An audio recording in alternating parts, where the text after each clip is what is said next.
Hello, everybody. Welcome to my channel. My name is Aaliyah, and here we're doing whatever we want. Today, I am doing another video in my series where I review popular manga or anime that I've watched as I write my novel that I want to be adapted into an anime. So, today we are reviewing Ooku, The Inner Chambers, a Netflix original, which just recently aired. I want to talk about it. Let's get into the video. The anime is staged in the Edo period of Japan, and a strange new disease called the red face pox has begun to prey on the country's men, basically eliminating them, killing them at a young age, and nobody has a cure. Within 80 years of the first outbreak, the male population has fallen by 75%. Women have taken on all the roles traditionally granted to men, even that of the shogun. The manga has 19 volumes and the covers are beautifully illustrated.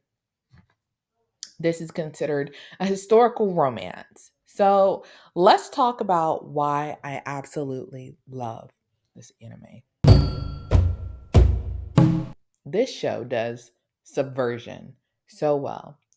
And if you don't know, Subversion is a trope found in many stories where the plot structure, the theme, storyline, character traits, or motifs are basically flipped. They're made to look like one way, but they do the exact opposite. What the show is subverting is gender roles.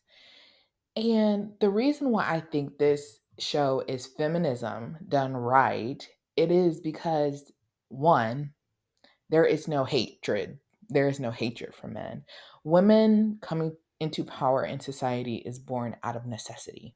And I think that is the perfect premise.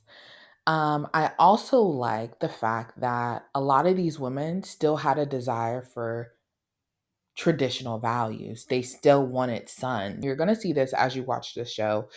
Continually desire to have a son, desire to have a son to carry on the family name, or just want partnership in general. And because of the small amount of men in that society, there is scarcity. So a lot of the poorer women, okay, they actually hire male prostitutes, or sometimes the men will be deemed virtuous because they're having sex with a poor woman in the hopes and the chances that she will have a child. Another point I want to make is that a lot of times, especially in Western media, when a woman takes on a role or stories try to subvert a role, there is always a lowering of stakes, or there's a sissification of the experiences the woman will go through because of the subversion, as if she wouldn't be able to go through everything that a male would go through. We don't see this at all. Okay. What we see is the female shogun having to adhere to every single responsibility that a male shogun would have to. And we get to see how that affects her personal life, her love life, her mental state, and her physical state. And I think that's so important. I do not like when stories, especially in today's genre or era, they bring a woman up to power and she becomes, I think the social term is like a Mary Sue, where she's perfect and nothing is impossible for her and she feels nothing. The showmakers do this very well in keeping the standard the same. We get to see the shogun um, in the story navigate that and walk through that, and it's beautiful. Now, let's move on to the next point. As we see that these women take on powerful roles out of necessity, who else will fill them? They have to. But we also see that even as women hold these roles, so society continues, they still have a hard time expressing their affection to men. Like it's still the man's job to pursue the female, although women have taken on this authoritative role. And we see this in the opening scene where There's this girl and this young man, and they love each other, but because he's a male of the family, he can't just marry her.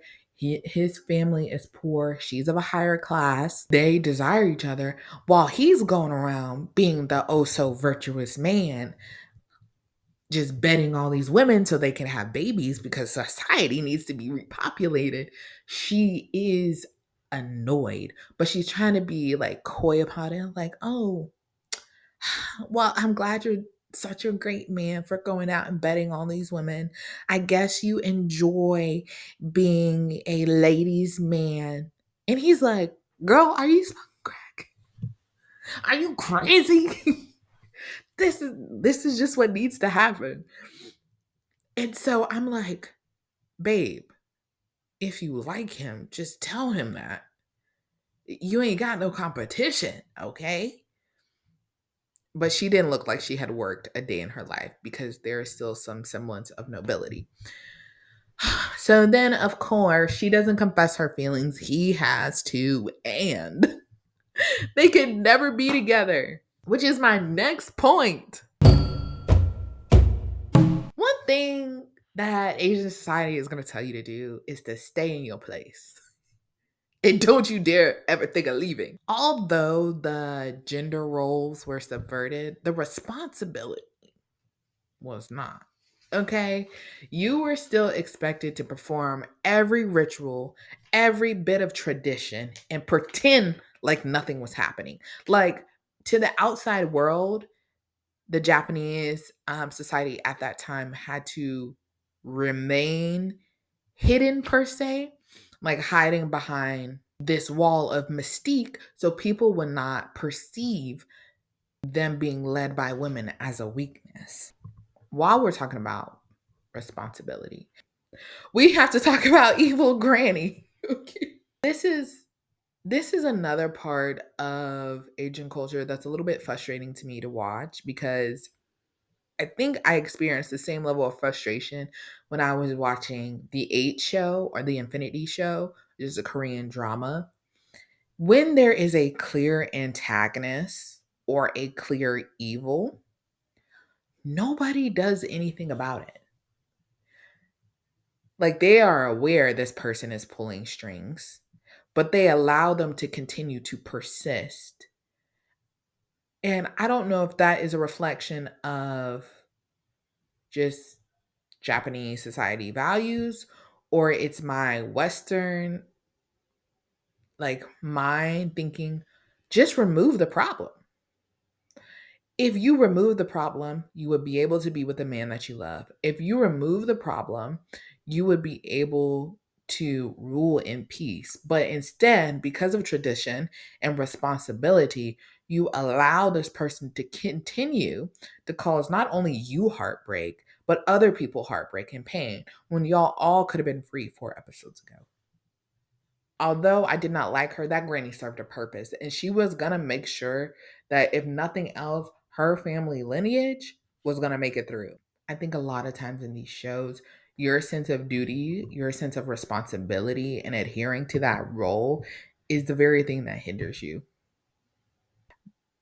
But it's also like your station. It's like you can't just be selfish as a shogun. You have to do your duty at the same time. That duty is inflicting and causing you pain, not only for you, but for your lover. It's hard. In this instance, we get to watch the male protagonist slowly lose his basically faith in his partner. I mean, he starts out, he's so full of love, they're together, he's found his purpose in the inner chambers, and so has she, and they have enjoyed like blissful months together. All for Granny to come back and say, okay, this has actually been a waste of time. You haven't produced an heir. And we get to see him over basically the rest of his lifetime watch and endure his woman betting other men. I mean, he struggles. He really struggles. But he's like, this is for honor, for her duty, until he accepts it. And then they're like, let's run away together. And he's like, kill me. I can't handle this anymore. But that woman, she's like, this is the role. When the time is right, just endure. So you see her going lover after lover. All these men are falling in love with her, and he is there desperately waiting on her and hoping that one day she will call him back to his inner chambers. And sometimes she sneaks in the middle of the night to see him, and they have passionate embraces. Or the granny is like, fine, you can meet him. And so they spend months together. He even has to give his friend an opportunity to sleep with his girl.